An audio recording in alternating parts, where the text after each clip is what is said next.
The Elysian stood like a marble temple on the corner of Fifth Avenue and East 63rd, its gleaming facade and velvet ropes separating it from the chaos of Manhattan. Inside, chandeliers poured warm light over white tablecloths, and a scent of grilled sea bass mingled with vintage wine. Waiters moved in synchronized grace, silver trays balanced perfectly as jazz piano drifted from the corner stage. At a window-side table, Ethan Cole sat alone, surrounded by quiet luxury. His tailored navy blue suit, custom-made in Milan, fit perfectly around a body honed by private trainers. His watch, Patek Philippe, reflected the candlelight in small, soft flashes. A bottle of 2010 Margaux sat half-open beside him, untouched. His phone lay face down on the white linen, a rare act of rebellion against the hundreds of emails piling up by the minute. He didn't touch his food. In front of him, perfectly arranged on a ceramic plate, were scallops seared in lemon butter, resting on a bed of asparagus and saffron risotto. He had eaten this dish a dozen times before. Tonight, it tasted like nothing. He was 35, worth billions, the founder of a tech empire that had revolutionized remote learning. Forbes called him the digital messiah. CNBC labeled him a billionaire monk for his monk-like solitude. But no one called him happy. Not anymore. Outside, it was snowing lightly.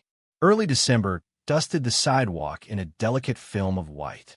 Ethan found his eyes drifting away from his untouched plate, through the crystal-clear window, and onto the street. Pedestrians passed by in pea coats and holiday scarves. A group of carolers sang across the street, their voices barely audible through the glass. Then he saw her. She couldn't have been more than 8 years old. African-American. Her hair was a mess of tight curls flattened under a thin, damp beanie. Her coat, if it could be called that, was 3 sizes too big and hung limply off her thin frame. Her jeans were torn at the knees. No socks. No gloves. Her sneakers looked like they had survived a flood. She pressed her hands against the glass. Her breath fogged up a circle as she leaned in, eyes wide. She wasn't looking at him. She was looking at the plate. Ethan's body went still. For a moment, just a moment, the noise of the restaurant dulled. The jazz, the laughter, the clinking of silverware, all faded beneath the sound of her presence. Their eyes met. Through that single pane of crystal-clear glass, 2 worlds stared at each other, one drowning in abundance, the other barely surviving the cold. And then, like a ghost, she turned and walked away. Ethan blinked. The room came rushing back. The waiter returned to refill his glass. A couple at the next table laughed too loudly at a joke Ethan didn't hear.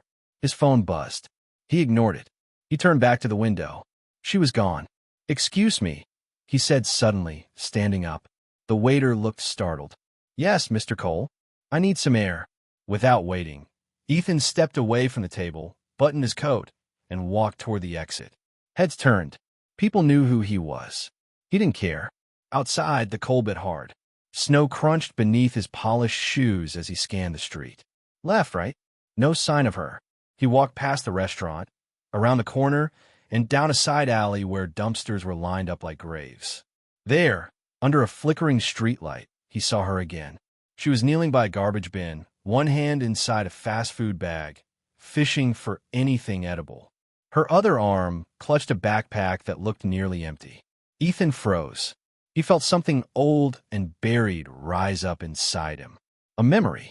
A younger version of himself, maybe 11, hunched behind a bakery in Pittsburgh, hoping for a discarded bagel. The girl found a half-eaten cheeseburger and took a small, hesitant bite. "Hey," he said gently. She looked up, startled. Her eyes widened in fear. "It's okay," he added quickly, taking a step back. "I'm not going to hurt you." She stood, defensive, holding the backpack like a shield. "I saw you at the window," Ethan continued. "Back there, at Elysian." She nodded slowly. "Sorry, I didn't mean to stare." "You weren't staring," he said. "You were hungry."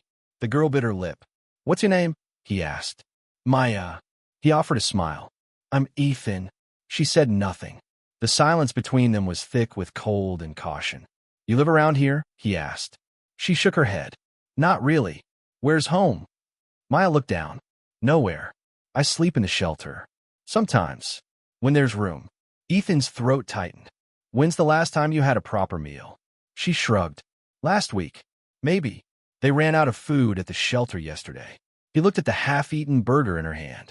I know this sounds crazy, he said, but would you like to come back inside? To the restaurant. You can eat with me. Anything you want. Maya's eyes lit up, then dimmed just as quickly. They won't let me. I'll make sure they do. She hesitated. Ethan pulled off his gloves and offered his hand. I promise. You'll be safe and warm. She stared at his hand for a long time. Then, slowly, she reached out and placed her tiny, frozen fingers in his. Together, they walked back toward the glowing lights of Elysian, a billionaire and a barefoot girl walking side by side into a world that had never made room for both of them at the same table. As the glass doors opened and the warmth spilled out, all eyes turned. And somewhere, deep inside Ethan's hollow chest, something flickered. It wasn't just pity or guilt. It was the first real feeling he'd had in years. He didn't know it yet, but that night was about to change everything. For him, for Maya, and for a world that had forgotten how to see the invisible. To be continued. When Ethan and Maya stepped through the glass doors of Elysian, the shift in atmosphere was immediate, palpable. The warmth hit them first, a wall of heat that wrapped around Maya's frail body like a temporary embrace. But what followed was colder than the December air outside. Silence. Every fork paused midair. Conversation stopped. A wine glass tilted just slightly too far before being set down with a quiet clink. All eyes turned toward the entrance, where a billionaire in a $1,000 coat stood beside a barefoot child in torn clothes, her cheeks red from cold and streaked with dirt. A manager appeared within seconds. Mr. Cole, he said with a controlled smile, his voice tight with discomfort. Is everything all right? Ethan didn't answer immediately. His hand was still gently holding Maya's, whose eyes darted around the room like a deer caught in headlights. She's with me, Ethan said clearly. We'll need another chair. And a warm blanket. The manager blinked, unsure if he'd heard correctly. Of course, he said after a beat too long. Right away. As he walked ahead, murmurs began to ripple through the dining room like a breeze before a storm. Is that a homeless girl? Someone whispered. Do they even let kids in here? She's barefoot. My God. Ethan Coles finally lost it. Ethan ignored them all. He guided Maya toward his table near the window, pulled out the opposite chair, and helped her sit down carefully. Are your feet okay? He asked, kneeling beside her. She nodded, trying to hide them under the table. A waiter appeared, flustered, with a folded wool blanket. Ethan took it and draped it around Maya's shoulders. Would you like some water? He asked gently. Maya looked up hesitant. Yes, please. Ethan turned to the waiter. Still water. And tell the kitchen to prepare a fresh plate, the same order as mine, and a hot chocolate, extra marshmallows. The waiter nodded and left quickly. Across the room, Gloria Winters was watching. Seated at her usual corner booth, surrounded by 3 men in suits, she sipped her wine with narrowed eyes. As CEO of a nationally recognized nonprofit, she had built her reputation on photo ops with impoverished children and gala speeches about building bridges. But this wasn't the script she was used to. She stood and made her way toward Ethan's table. Ethan, she said, voice low but unmistakably sharp. A word. He stood, gesturing slightly from Maya to stay seated. Gloria, I hope this is just temporary. A gesture, a statement. Ethan met her gaze. It's dinner, with a child who clearly doesn't belong here. His jaw tightened. She didn't belong out there either. You're a public figure, Gloria said, lowering her voice. You understand the optics. A homeless child in this restaurant? It sent the wrong message. To who? Ethan asked. To the people who think kindness has prerequisites. She's not your responsibility. Ethan looked back at Maya, who was sipping her water with trembling hands. She's right now, he said, and that's enough. Gloria stared at him for a long moment, then turned without another word, her heels clicking across the marble floor like punctuation marks. The food arrived quickly. Maya's eyes went wide at the plate placed before her.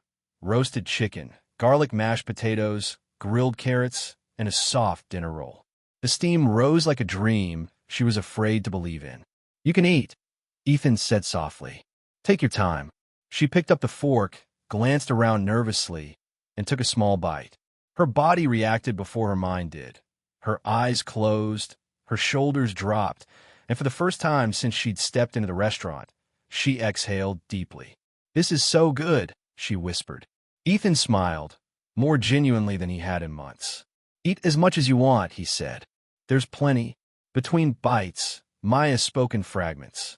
"My mom used to cook mashed potatoes before she got sick." Ethan listened, not interrupting. She passed away last spring. Then the shelter got full. I tried staying with someone, but they said I was too much trouble. "Where have you been sleeping?" he asked. "Subway sometimes. Behind a church once. One night, I stayed in a 24-hour laundromat until they kicked me out." Ethan's chest tightened. The anger he felt wasn't toward the girl's story. It was toward the world that had normalized it. Across the room, the energy was shifting. Conversations resumed, but in hushed tones. Some patrons looked down at their plates, uncomfortable. Others glanced at Ethan and Maya with a kind of reluctant respect. Owen, one of the younger servers, lingered nearby, watching quietly. His eyes were glassy, his hands fidgeting with a cloth napkin. When Maya finished her plate, Ethan asked, "Do you want dessert?" Her eyes sparkled. "Can I?" "You absolutely can." Moments later, a chocolate lava cake arrived, garnished with raspberries and powdered sugar. Maya took one bite and giggled, the sound surprising both of them. Ethan laughed too, the first time in weeks that the sound wasn't forced. "Why are you doing this?" Maya asked, serious now. "Most people just walk past me." He paused, choosing his words carefully. "Because I know what it feels like," he said. "To be invisible, to be hungry, to wonder if anyone sees you." "You?" she asked, not quite believing. He nodded. "A long time ago." Maya looked at him for a long moment, then asked, "Are you going to send me away after this?" "No," Ethan said. "Not tonight. Maybe not ever." Her lip trembled, but she didn't cry. Instead, she reached for his hand across the table. "Thank you," she whispered. He held her hand gently, the soft pressure of her fingers grounding him in a way he hadn't felt in years. In that moment, the outside world, the snow, the press, the whispers, the judgment faded. There was only the small circle of warmth between them. As Ethan looked into Maya's eyes, he realized something. This wasn't just a dinner. This was a beginning. Dinner continued with a strange kind of stillness. Not silence, but a watchful hush. Conversations resumed in the restaurant, but they were subdued, like people were trying not to interrupt something sacred. Still, Ethan could feel the tension lingering around them, thick as the steam rising from Maya's empty plate. Owen, the young waiter who had been observing from a distance, returned with a quiet grace. He set down a fresh glass of water for Maya and refilled Ethan's wine without being asked. "Everything all right, sir?" he asked. "Yes," Ethan replied. "She's enjoying it." Owen glanced at Maya and smiled. "It's nice to see someone actually appreciate the food for once." Maya offered a shy smile in return. After Owen left, Maya leaned across the table. "He's nice," she whispered. "He is," Ethan agreed. But the moment of peace was short-lived. Gloria Winters returned. This time, she wasn't alone. Behind her stood Charles Beckett, the restaurant's general manager, his face taut with forced diplomacy. Gloria's expression was sharper now, not the passive-aggressive concern she wore earlier. Now it was strategic, calculated. "Mr. Cole," Charles said, approaching the table. "Might I have a quick word with you?" "In private." Ethan remained seated. "Anything you have to say to me, you can say here." Charles hesitated, exchanging a quick glance with Gloria. "We've received a number of concerns from guests," Charles said carefully. "They're feeling uncomfortable. Some have asked to move tables. One couple already left." "I see," Ethan said calmly. "Because a child is eating dinner?" "Because it's disrupting the atmosphere they expect," Gloria added smoothly.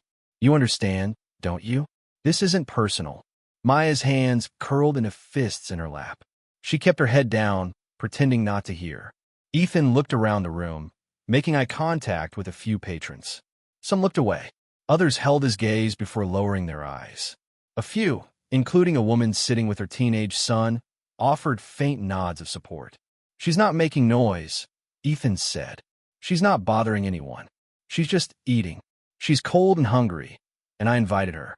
Isn't that what this place prides itself on? Hospitality? Charles shifted uncomfortably. Gloria leaned in slightly. It's not about her behavior, she said. It's about perception. Optics. You know how quickly things can spiral online. You, of all people, should understand brand damage.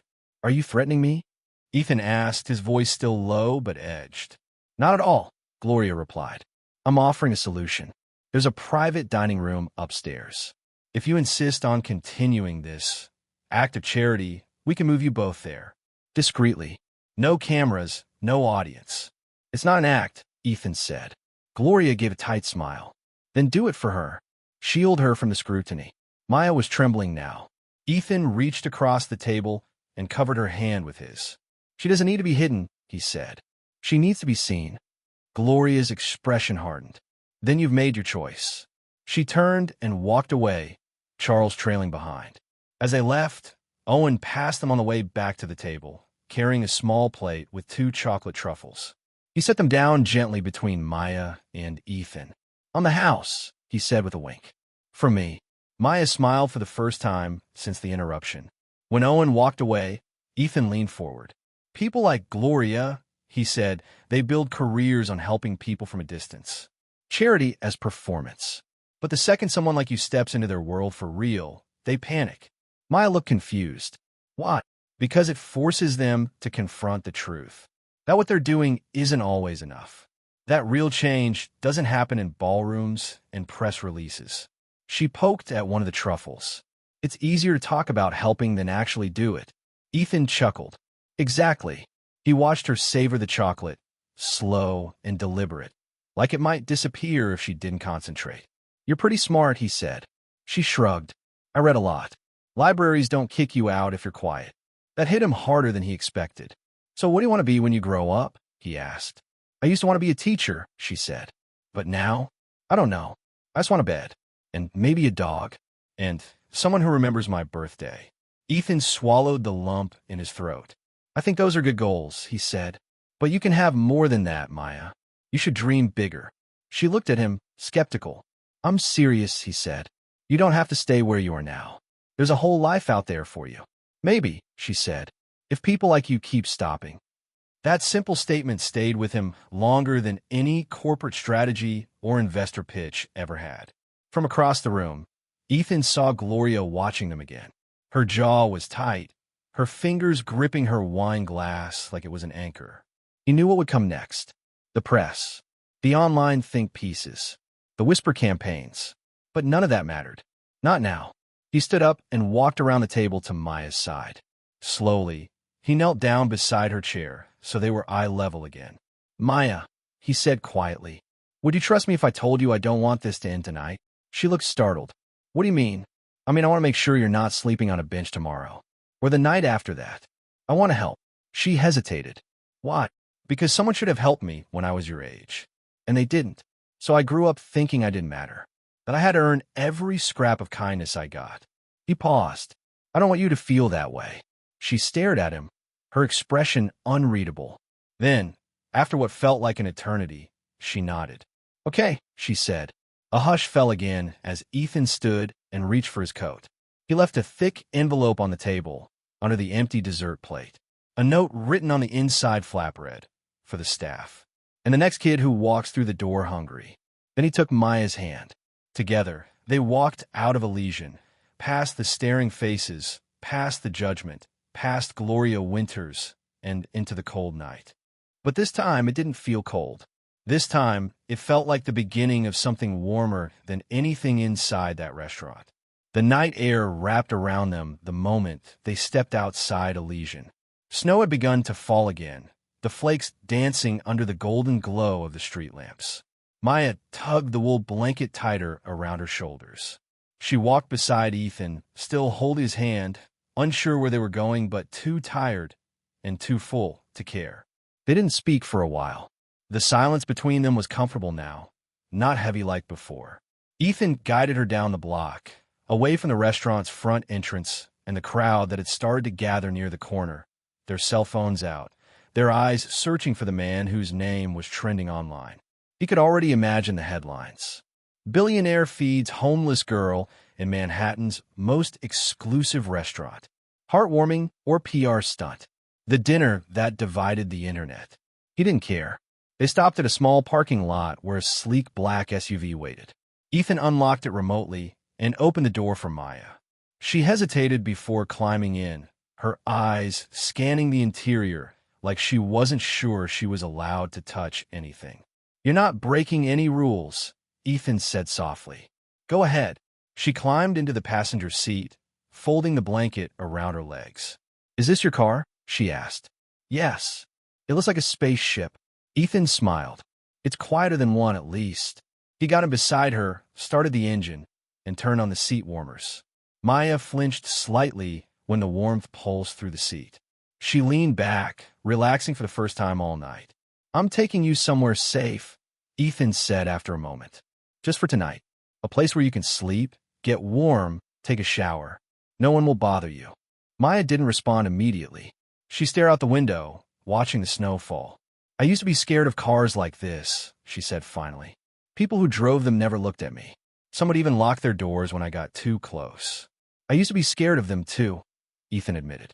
She turned to him, surprised. "I was 12 when I first sat in a car like this," he explained. "A businessman came to visit the shelter I was in. I cleaned his windshield for $5 and tried to talk to him. He rolled up the window before I finished my sentence." Maya looked at him for a long moment, like she was trying to connect the image of that boy to the man now steering the car through Manhattan's icy streets. "How did you become this?" she asked. Ethan hesitated. "It's a long story." "I've got time," she said. He smiled again, but it faded quickly. "I got lucky. Someone gave me a shot. A teacher. She saw something in me. Something I didn't even see in myself. She paid for my books. Helped me get into college. The rest, well, the world noticed when I started building things that made money." "Do you still talk to her?" "She died a few years ago," Ethan said quietly. "Cancer." "I'm sorry." "Me too." They drove in silence for another few blocks before Maya spoke again. "Why did you say back there that maybe this won't end tonight?" Ethan didn't answer immediately. He pulled into an underground parking garage beneath a modern apartment building. As they parked, he turned to her. "Because I meant it," he said. "If you're willing, I want to help you get off the streets. Not just for tonight, but for good." Maya's expression shifted. Her walls began to rise again. "I don't need a dad," she said quickly. "I don't need anyone to feel sorry for me. I'm not trying to be your dad," Ethan said. "And I'm definitely not doing this out of pity." She crossed her arms, still wrapped in the blanket. "Then why?" "Because I know what happens when no one steps in. I know how easy it is to fall through the cracks and never come back." He reached into the glove compartment and pulled out a business card. He handed it to her. "Ethan Cole," she read aloud. "Founder, Arclight Technologies." "Yeah," he said with a shrug. "That's the version of me people know." "Is it the real version?" "I'm not sure anymore," he admitted. "But I think I'm starting to find out." She looked at the card, then back at him. "Do I have to call you sir or something?" "No," Ethan chuckled. "Just Ethan is fine." They took the elevator up to the 12th floor, where the hallway smelled of cedar and fresh paint. Ethan opened the door to a spacious apartment with high ceilings, large windows, and minimalistic furniture. The view overlooked Central Park, blanketed in white. Maya stepped inside cautiously, like she expected an alarm to go off. "This is your house?" she asked. "One of them." She took a few steps toward the couch and then looked down at her feet. "I'm getting your floor dirty." "It's just a floor," Ethan said. "You're more important." He showed her the guest room. The bed was already made with clean sheets, and the bathroom had fresh towels folded on the counter. He turned on the space heater and showed her where the thermostat was. "There's clean clothes in the closet. They're a bit big, but warm. Take your time." She stood in the doorway for a moment, unsure. "Ethan, yeah. Do I still get breakfast tomorrow?" He smiled. "You'll get pancakes. Real ones. With syrup and whipped cream." She nodded slowly, then closed the door behind her. Ethan walked back into the living room and sat down on the couch. For the first time in weeks, he didn't check his phone. He didn't open his laptop. He just sat in the quiet, staring at the skyline, wondering how a single dinner had shifted the weight of everything. It wasn't charity. It wasn't a moment of inspiration. It was a confrontation with the part of himself he'd tried to forget. He remembered the boy he used to be, sleeping in a bus terminal, writing code on a stolen library computer, dreaming of power only because power meant safety. Now he was powerful, but safety wasn't enough anymore. The sound of water running in the guest bathroom brought him back to the present. He stood and walked to the kitchen. He pulled out a pan, eggs, flour, and syrup. He didn't know if she'd still be here tomorrow. He didn't know if she'd let him help beyond tonight. But he would be ready, because maybe, just maybe, a name like Ethan Cole could mean something more than money. Maybe it could mean home. The next morning arrived with the faintest golden hue streaking across the skyline. The snow had stopped sometime during the night, leaving the city cloaked in stillness. Ethan was already awake. He hadn't slept much, but it didn't matter. Something deeper than exhaustion sat in his chest. A quiet awareness that this morning would be unlike any other. He stood at the stove, flipping pancakes with a focus he usually reserved for business calls and investor meetings. The smell of vanilla and maple filled the apartment. He wasn't a master chef, but the recipe was simple, and it gave his hand something to do while his mind wandered. Would she still be here? He had half expected the guest room to be empty when he passed by earlier, the bed neatly remade, the clothes folded, as if last night had never happened. But the door had remained shut, and under it, he had noticed a faint strip of light. Now he could hear movement, slow, tentative footsteps. A few minutes later, Maya appeared at the edge of the kitchen, dressed in the oversized sweatshirt and sweatpants he'd left for her. Her hair was damp and pulled back, and her cheeks were pink from a recent scrubbing. She looked like a different child, still small, still cautious, but less weighed down. "Morning," Ethan said. Maya sniffed the air. "Is that pancakes?" "With extra syrup," he confirmed. "And whipped cream, like I promised." She took a few steps closer, still scanning the apartment like it might disappear. "I almost didn't come out," she admitted. "I thought maybe I dreamed it." Ethan placed a plate on the counter and slid a fork beside it. "It's all real. Sit. Eat." Maya climbed onto one of the high stools at the kitchen island. She picked up the fork, took one bite, and closed her eyes. "Okay," she said with her mouth full. "This is officially the best day of my life." Ethan laughed softly. "Well, that's a low bar we've got to raise." Maya ate slowly but steadily, her small hands gripping the edges of the plate like she feared someone might take it away. Ethan didn't push conversation. He let her finish in peace, refilling her juice and adding more syrup when she asked. When she was done, she sat back, wiping her mouth with the sleeve of the sweatshirt. "So what now?" she asked. Ethan took a deep breath. He'd spent most of the night thinking about that question. "I want to help you, Maya. Not just with food or a warm bed. I mean really help. Long term." Her expression changed. The walls went up again. "I'm not going back to foster care," she said quickly. "They say it's safe, but it's not. People lie." "I'm not forcing anything," Ethan said. "This is your choice. But there are other ways. There are people I trust, people who can help us figure this out." "Figure it out." He met her eyes. "How to give you a home." Maya blinked. "With you, if that's something you want." She stared at him, trying to read his face, waiting for the moment he would pull the offer back. When he didn't, she looked down at her hands. "Why me?" Ethan sat across from her. "Because I see you, and I know what it feels like to be forgotten. You don't even know me. I want to." Maya was quiet for a while. Then she asked, "What if I mess up? What if I get angry or break something? Or what if you decide I'm too much?" "I won't," Ethan said. "And even if you mess up, I'll still be here. That's part of the deal." "What deal?" "That people deserve second chances, and that no child should have to earn love." Maya's throat moved as she swallowed hard. She didn't cry, but her eyes shimmered. "You're weird," she whispered. Ethan smiled. "I've heard that before." Later that morning, after Maya had changed into a slightly better-fitting outfit Ethan had delivered from a nearby store, they took a car uptown to meet someone Ethan trusted, someone he hadn't seen in years but knew he could count on. Her name was Dr. Helen Brooks, a retired child psychologist and longtime advocate for youth in crisis. She had worked with Ethan during his teen years, back when he had one foot in the system and the other in survival mode. Her office was tucked into a quiet brownstone in Harlem. The waiting room smelled of books and lavender. Helen greeted Ethan with a warm, measured hug. "It's been a long time," she said. "Too long," Ethan replied. "This is Maya." Maya extended her hand stiffly, and Helen shook it gently. "I've heard good things about you," Helen said. "I've only been here a day," Maya replied. "That's enough time to make an impression." They talked in Helen's office, Maya sitting close to Ethan, her body turned slightly toward him like a compass needle finding north.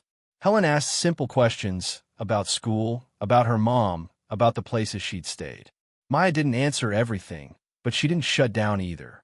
Ethan watched carefully, noting how Maya's hands fidgeted, how she glanced at him after every answer, as if checking to see if she was doing it right. After the meeting, Helen pulled Ethan aside. "She's resilient," she said, "but guarded. It'll take time." "I've got time," he replied, "and money, which helps. But what she really needs is consistency. I won't walk away." "Good," Helen said, "because if you do, it might break her for good." Ethan didn't flinch. "I won't." Back in the car, Maya was quiet again. Not tense, just tired. She leaned her head against the window, watching the city blur past. "Can I ask something?" she said without turning. "Anything. If people cared about kids like me, why are there still so many of us out there?" Ethan didn't answer right away. "Because caring isn't the same as acting," he said finally. "A lot of people feel bad. Fewer actually do something." Maya nodded slowly. "I think I like the ones who do something better." He looked at her. "So do I." That night, back at the apartment, Maya curled up on the couch with a blanket and a book Ethan had given her, Matilda by Roald Dahl. She didn't say much, but when he passed by to bring her tea, she whispered, "Thanks for not making me disappear." Ethan paused. "You're not going anywhere, Maya." And he meant it. The next morning, Ethan woke to the sound of his phone vibrating nonstop on a nightstand. It was early, barely 6, but the screen was already lit up with dozens of missed calls, texts, and notifications. He rubbed his eyes, sat up, and reached for the device, knowing instinctively what had happened. The story had gone public. Somewhere, someone in that restaurant, the man with the phone near the bar, maybe one of the waitstaff, had recorded part of the night. The video was shaky but clear enough. A billionaire tech mogul sitting at a pristine white linen table, opposite a shivering homeless child wrapped in a blanket, sharing a meal that belonged to a world she didn't. The video had gone viral overnight. Ethan scrolled through the headlines. Ethan Cole shares dinner with homeless girl in exclusive NYC restaurant. Kindness or publicity stunt? Internet debates billionaires' sudden altruism. A child, a meal, and a billionaire. The moment that shook Elysian. His inbox was full of interview requests. CNN, The Today Show, BBC, even late-night hosts wanted to book him for a quick conversation. Social media was a war zone. Some praised him as a hero. Others accused him of performative kindness, of orchestrating the moment for attention. Ethan tossed the phone on the bed and stood, his jaw clenched. In the kitchen, Maya sat cross-legged on the couch with the same book from last night open on her lap. She looked up when he entered. "You're famous now," she said, her voice half teasing. "So it seems," he replied. She shut the book and tilted her head. "You mad about it?" "No," Ethan said. "Just annoyed. The story isn't about me. But the world always wants a headline, not a truth. They think you did it for attention. Some of them." "Well, I know better," Maya said simply. He appreciated the honesty in her voice, but part of him still bristled at the public gaze. He had spent most of his life building things, systems, platforms, solutions. He preferred control, quiet, precision. Now the world was dissecting his motives based on a grainy clip recorded without context. "I have to go to the office today," he said. "Just for a few hours." Maya's face tensed. "Am I supposed to leave?" "No," Ethan said quickly. "You stay here. I've arranged for someone to be with you. A friend, someone I trust. Her name's Nadia. She used to be a social worker. You like her." Maya looked uncertain. "You're not being sent away," he added. "Just giving me a chance to deal with whatever this is." She nodded. "Okay, but promise you'll come back." He stepped closer, looked her in the eye. "I promise." Later that morning, Ethan walked into the ArcLight Technologies headquarters to a flurry of activity. The media frenzy had already reached his staff. A crowd of journalists had formed near the front entrance, kept at bay by security. Inside, the atmosphere was strained. Ben, his longtime chief of staff, met him in the elevator. "You're trending," he said, holding up his phone. "I'm aware. There's a meeting waiting. Board's nervous." Ethan sighed. Let them be nervous. In the conference room, a dozen executives sat around the long, oval table. Most were watching a muted clip of the video playing on the wall screen. As Ethan entered, all eyes turned to him. "I assume we're here to talk about last night," he said as he sat. Rebecca, head of communications, spoke first. "We're trying to get ahead of the narrative, but it's complex. Some people love it. Others think you're exploiting the girl." "Her name is Maya," Ethan said. There was a pause. "Right," Rebecca said. "Maya. Sorry. The story's out," Ben added. "If we lean into it, we could shape public perception. Maybe frame it as a personal initiative, child homelessness awareness. A campaign." Ethan's eyes narrowed. "She's not a campaign. I didn't mean it that way." "Yes, you did," Ethan cut in. "And that's the problem." The room fell silent. Ethan stood. "I'm not interested in optics. I'm not interested in using what happened. I'm interested in making sure Maya is safe, and that other kids like her don't get ignored." "And what does that look like?" someone asked from the far end of the table. "A foundation," Ethan said. "We have the resources, the infrastructure. We build tech to change lives. Why not change lives directly? A real system, not PR, not charity. Structure. Long term. We start with shelter partnerships, education support, legal aid." The room began murmuring again. Some nodded. Others exchanged skeptical looks. Rebecca leaned forward. "If that's what you want to do, we'll support it. But we need to be prepared for backlash. Digging into homelessness opens you up to scrutiny. People will ask where your money has been until now. Then we answer," Ethan said. "Honestly, we say I waited too long. But I'm here now." The meeting continued for another hour, but the tone had shifted. Ethan wasn't asking for approval. He was giving direction. Back at the apartment, Maya sat across from Nadia, a tall woman in her early 50s with a calm demeanor and warm eyes. They played cards on the living room rug, a deck spread between them. "You're good at this," Maya said after winning her third round to Go Fish. "I've had practice," Nadia replied. "Did you always work with kids?" "For most of my life. I used to run a group home. Before that, I was in foster care myself." Maya paused. "Was it bad?" "Sometimes," Nadia admitted. "But there were good people too." Maya nodded. "Ethan's one of the good ones." "Yes," Nadia said. "He is." Later that afternoon, the elevator chimed and Ethan returned home. Maya ran to the door before he could even hang up his coat. "You came back," she said, as if still surprised. "I told you I would." He glanced toward the television, where a news anchor was mid-sentence. Despite criticism, Cole remains firm. Sources confirm he is launching a foundation to combat youth homelessness, with the first initiative centered around the girl seen dining with him at Elysian. Maya looked at him.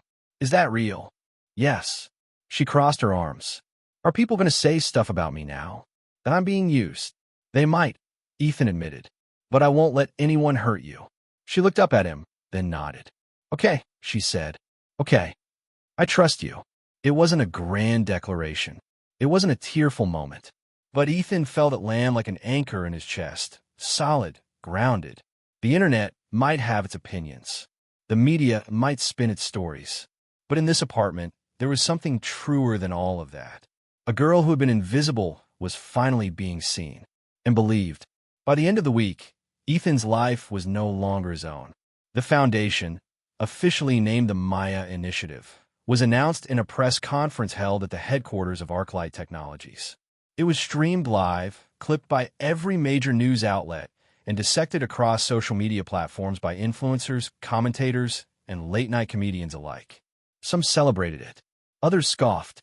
A few questioned Maya's presence entirely, whether the story had been manufactured, whether she even existed before that night. Ethan ignored them. Maya didn't. She saw the headlines when he thought she wasn't looking. She read the comments when he left the room. And slowly, her spark dimmed. By Saturday morning, she was quiet again.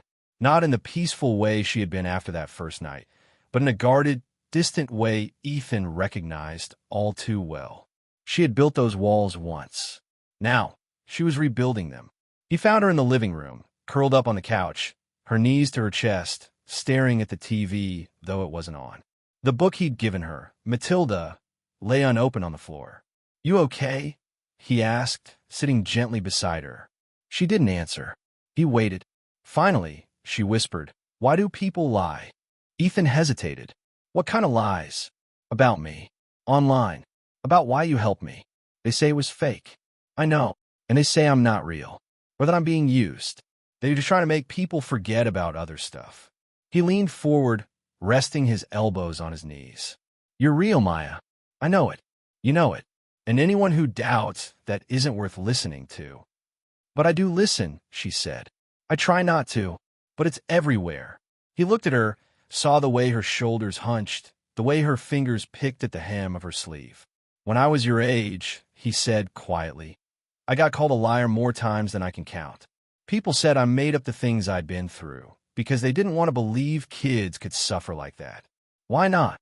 Because if they admit it's real, then they have to admit they didn't do anything to stop it." Maya turned to him, eyes glassy. "Are you going to stop?" "No, even if they keep saying things." Especially then. A few hours later, Ethan received an unexpected call from his assistant. Gloria Winters, yes, that Gloria, had requested a meeting. "She says it's about optics," the assistant relayed, "and repairing reputational damage for all involved." Ethan almost laughed. "Tell her I'll meet her. On my terms." That afternoon, he and Maya arrived at the public library in Midtown, a neutral location, quiet, removed from the polish of boardrooms and press conferences. Ethan had chosen it deliberately. Gloria was waiting in a private reading room, seated beside a stack of carefully curated books, her posture immaculate. She rose when they entered. "Ethan," she said, extending a hand. "And Maya." Maya didn't take it. Ethan sat down across from her. Maya stayed close, arms folded. "I wanted to speak face to face," Gloria began, "because I believe we're at a critical juncture. You and I both care about social impact. But there's a way to do this that doesn't alienate people." "Alienate who exactly?" Ethan asked. "Donors, partners, community leaders. The ones who supported this cause for decades.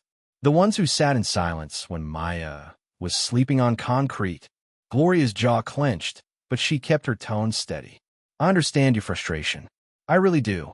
But we can't fix systemic issues by setting fire to the entire structure. You may headlines, yes, but headlines fade. Infrastructure matters." "I'm building infrastructure," Ethan said. "You're clinging to control." Gloria leaned forward. "Be careful, Ethan. The public loves a redemption story, but they turn just as quickly. I'm not interested in redemption.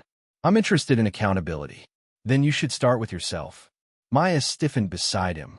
Gloria continued. "There's a history of people like you, men with wealth and guilt, throwing money at problems to feel better. The world's seen it before, and eventually it crumbles." Ethan looked at her, voice calm. "That's the difference, Gloria. I'm not trying to feel better. I'm trying to do better." She stood abruptly, gathering her bag. "Just remember, every hero story comes with a backlash. Be ready when yours hits." She left without another word. For a moment, neither Ethan nor Maya spoke. Then Maya asked, "Was she always like that?"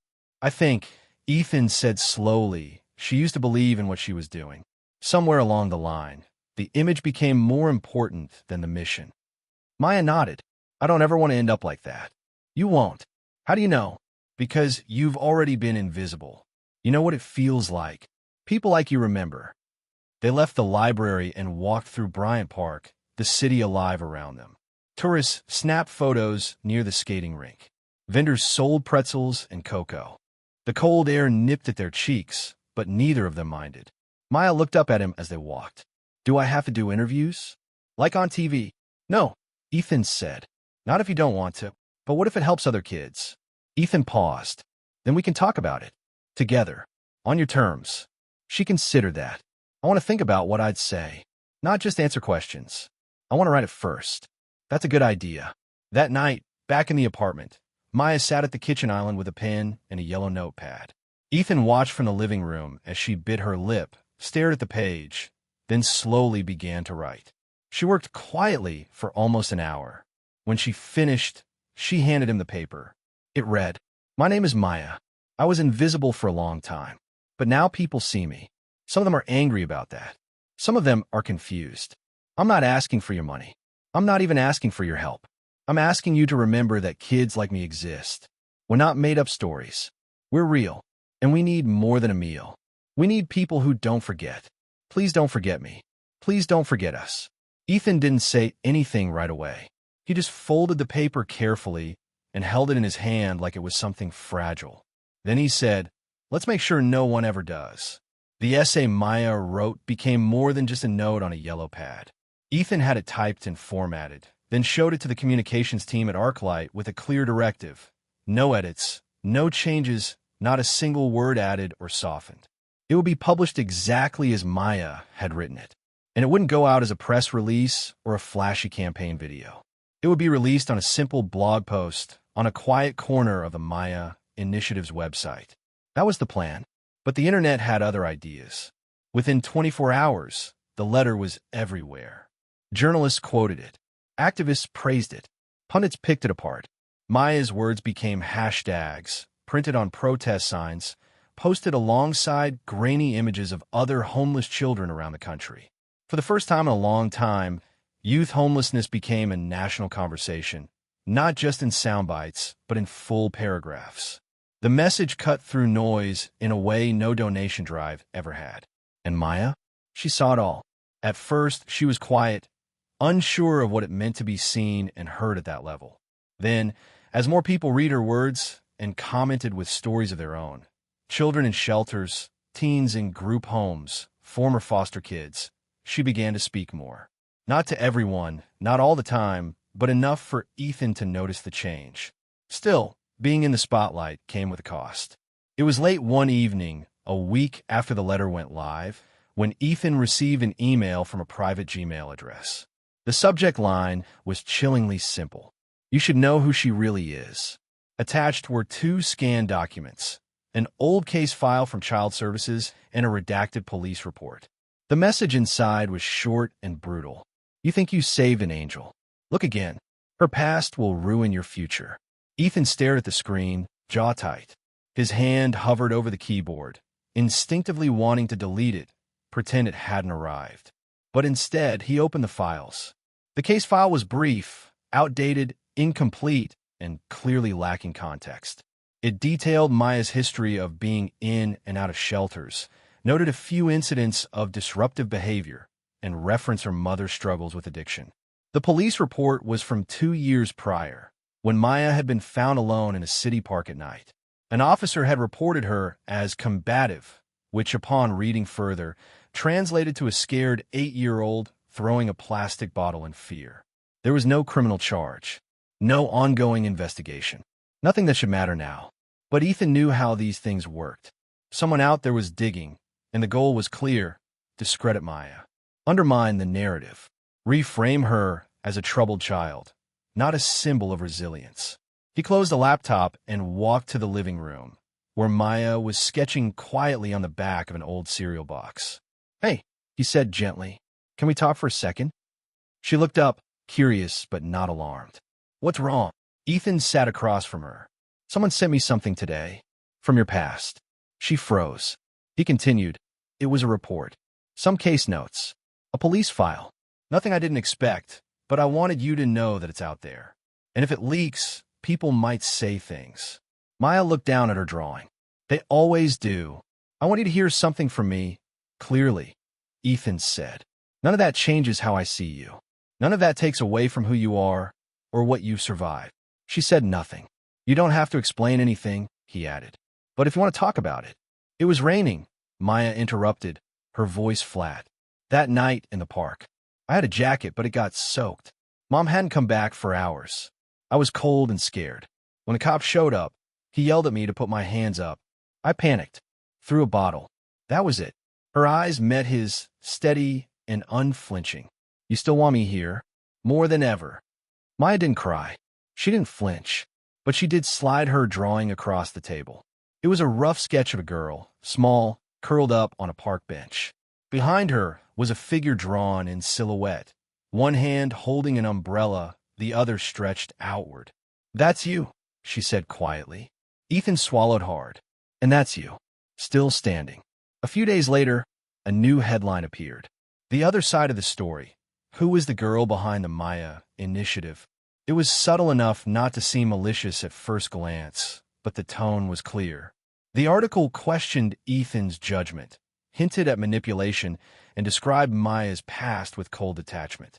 The writer had clearly seen the same files Ethan had been sent. The backlash was immediate. Not against Maya, but against the media. Public figures, educators, social workers, and even former foster youth came to her defense. A viral thread from a teacher read, "If your first reaction to a child's pain is suspicion, maybe the problem isn't the child." Others began sharing their own files, past mistakes, misjudgments, records that painted them unfairly. Maya's voice had opened a door, and now thousands were stepping through it. Ethan watched it unfold from the sidelines. He didn't issue a statement. He didn't schedule an interview. He simply waited, giving the truth space to breathe. One evening, Maya sat beside him on the rooftop of the apartment building, wrapped in her blanket, looking out over the city. "You think it's always going to be like this?" she asked. "What? Fighting just to be seen as human?" Ethan took a deep breath. "Maybe, but maybe not forever. You've already changed more than you realize." She was quiet for a moment, then asked, "You ever get tired?" "Every day." "Then why keep going?" He looked out over the lights of Manhattan, then back at her. "Because you're worth it, and so are the others." Maya leaned her head against his shoulder. "If they come after me again, will you still be here?" "Yes," Ethan said. "Every time." And they stayed there in silence as the city moved below them, lights flickering, stories unfolding, some heard, some hidden. But on that rooftop, one story refused to be erased. It had already begun to reshape the world. Winter deepened its grip on the city. Snow clung to rooftops like layers of time, refusing to melt, and steam rose from underground grates in curling whispers. New York had begun preparing for Christmas, storefronts lit with golden lights, carols leaking from department store speakers, trees wrapped in ribbons. For most, it was a season of warmth. But for others, it was the coldest time of year. Ethan sat in the back of a town hall auditorium in the Bronx, surrounded by rows of metal, folding chairs, and cheap coffee. The building wasn't much, cracked ceiling tiles, flickering fluorescent lights, but the people who had gathered inside made it feel full. Frontline workers, shelter managers, foster parents, social workers, and most important of all, youth. Teenagers who had aged out of the system. Kids still in it. Young adults with nowhere to go once the holiday season passed and the world moved on. Ethan wasn't here to speak. He was here to listen. Maya sat beside him, scribbling notes on a yellow pad. Not because anyone had asked her to, but because she wanted to remember their names. Their stories. A girl named Clarice spoke about couch surfing after her group home closed. A boy named Jalen talked about applying for jobs with no ID, no address. Another young woman described giving birth in a shelter stairwell because the staff hadn't believed she was in labor. Maya didn't flinch. She just kept writing. Later, as they drove back downtown, Ethan asked, "You all right?" She nodded, then looked out the window. "It's just, there's so many." "Yeah," he said. "You think we can help them all?" "No," Ethan admitted. "Not all, but we can start with some." She turned to him. "Then let's start faster." That night, Maya sat at the kitchen table with her notepad open, reading names aloud. "Jalen wants to work with computers," she said. "Clarice wants to finish high school. There was that guy, Thomas. He said he wants to be a chef." Ethan smiled as he stirred soup on the stove. "I'm starting to think I hired the wrong staff. You're doing better research than most of my team." She smirked. "You couldn't afford me." They ate in comfortable quiet. Maya had changed over the past few weeks. Her face had filled out, her posture more open. She laughed more, asked more questions, started reading books without being prompted. But she still had moments, flashes of silence, where she'd disappear behind her own thoughts. Ethan never pushed when that happened. He waited. After dinner, Maya brought out her drawing pad. She'd been sketching the shelter idea, rough outlines of a community center she imagined, one with bunk beds that didn't creak and hallways without locks on every door. She called it the bridge. It's not just a place to sleep, she explained. It's a place to breathe. Like, you walk in and no one looks at you like you're a mistake. Ethan studied the sketches. That name, the bridge. What's it for? It's for getting from one side to the other, she said. From surviving to living. He looked at her and saw, again, the weight she carried. Not just of her own past, but of the hundreds she now felt responsible for. She had become the face of something she hadn't asked for. A symbol, a story, but still a child. And children shouldn't carry the burdens of broken systems. A few days later, while attending a council committee meeting on housing reform, Ethan found himself sitting across from the mayor's deputy chief of staff. The man spoke in polished sentences, full of phrases like resource reallocation and long-term funding strategy. Ethan listened, expression unreadable. Then he said, "How much does it cost this city to ignore kids like Maya?" The man blinked. "I'm sorry, I mean long-term. Healthcare, incarceration, lost productivity, emergency housing. What's the bill for that?" The deputy shuffled his notes. "Well, I don't have an exact figure." "I do," Ethan said, sliding a document across the table. "You've been running a deficit in compassion, and the interest is adding up." He stood. "You've got 2 weeks," he said. "The Maya Initiative will fund the first shelter. Staffing, renovation, full coverage. But the city commits to the next 2. Or we take it public and let the people decide if their leaders care more about red tape than real lives." The man didn't respond. He didn't have to. That evening, Ethan returned to the apartment with a stack of papers and a grin Maya hadn't seen before. "We have a building," he said. She looked up from the couch. "Like a real one? Corner of 137th and Amsterdam. Former community center. Needs work, but the structure's solid." Maya stood. "Can I see it?" "Tomorrow." She smiled, a small one but real. "You think we can really pull it off?" "We already are." The next morning, they visited the building together. It was cold and dusty, walls faded with peeling paint, floor tiles cracked in places. But the bones were there. Big windows, high ceilings, a garden in the back, wild and overgrown. Maya walked through each room, running her hands over door frames and tracing lines in the dust. "This will be the library," she said, "with beanbags and a real heater." She pointed to another room. "That one's for art. Paint, clay, stuff that doesn't feel like therapy, but kind of is." Ethan followed her from space to space, letting her vision lead. "You'll help design it," he said. Her eyes widened. "Really?" "Yes. And name it, if you want." She looked around the empty room, then back at him. "It already has a name. The Bridge." He nodded. When they returned home, Ethan received a call from a journalist. Someone he respected, someone he knew wouldn't twist the story. "She wants to interview Maya," he said. "Just once. Not live. Full editorial control. Maya decides what's kept and what's cut." He looked at Maya. "What do you think?"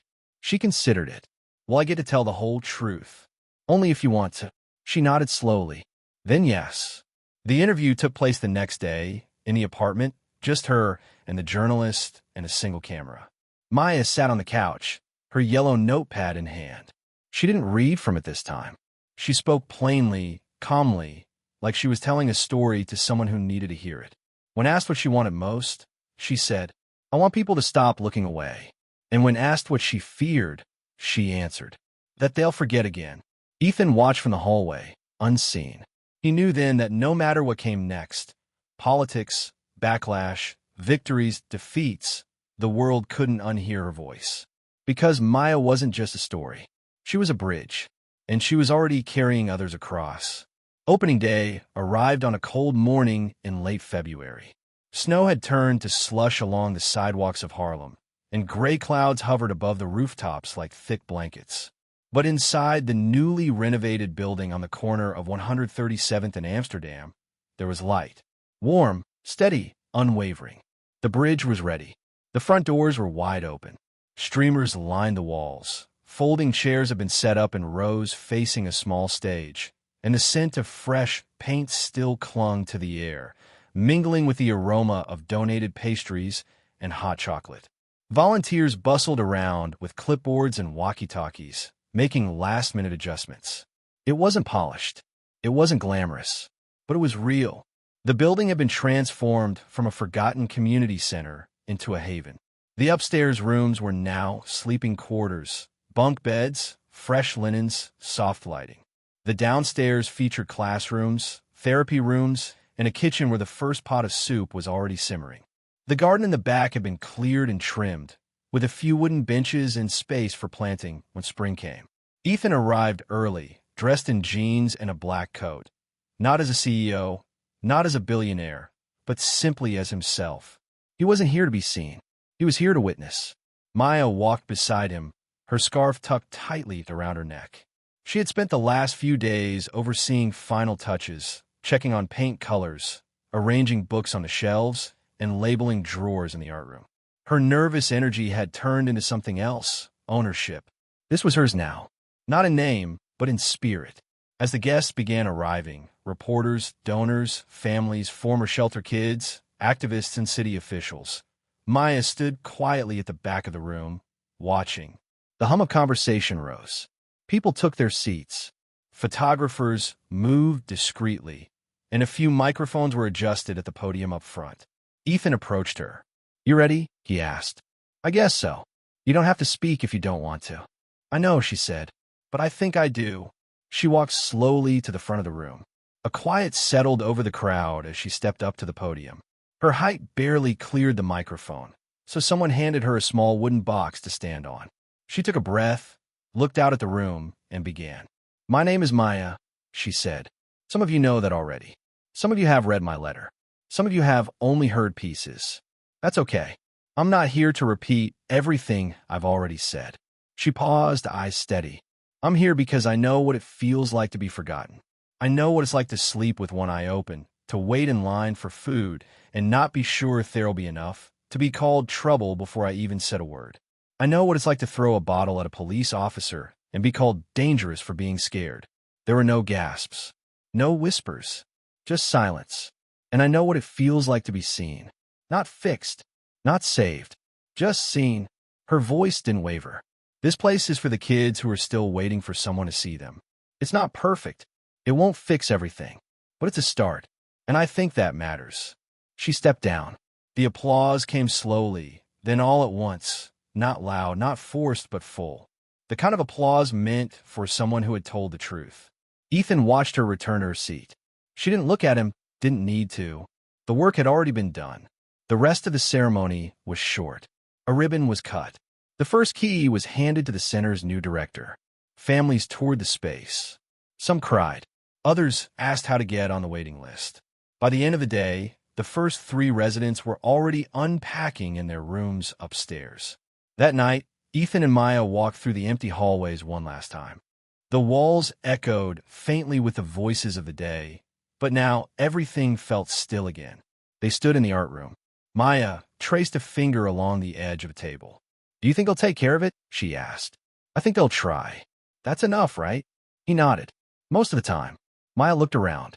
"Feels weird." "What is?" "Letting go." "You're not letting go. You're just making space for the next thing." She leaned against the doorway, arms folded.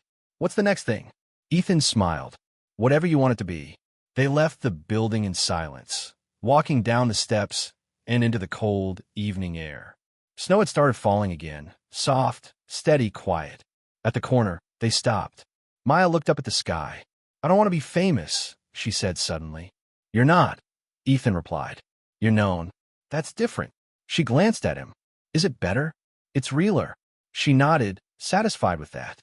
As they approached the apartment building, Maya asked, "Do you ever think about what would have happened if I hadn't asked to eat with you that night?" "All the time." "You think you would have done all this anyway?" Ethan shook his head. "No, I think I would have kept walking, thinking I was doing enough, thinking someone else would handle it. But no one did." "No," he said. "No one did. Until you asked." They reached the front door. Before going inside, Maya turned to him again. "Do you still think you saved me?" He looked at her for a long moment. "No," he said. "You saved yourself. I just gave you a chair." She smiled then. A real one. The kind that stretched across her whole face. And Ethan realized something, not for the first time, but more clearly than ever. This wasn't the end of the story. It was the beginning of 1,000 others. Because for every Maya, there were hundreds more. Kids waiting behind fogged-up windows, cold hands pressed to the glass, staring into a world that had never made room for them. Some would speak up, some wouldn't. But at least now, there was a place to go, a name to say, a door that didn't close. The bridge was more than a shelter. It was a signal, a promise, that someone had stopped long enough to listen, and that maybe, just maybe, the world would follow.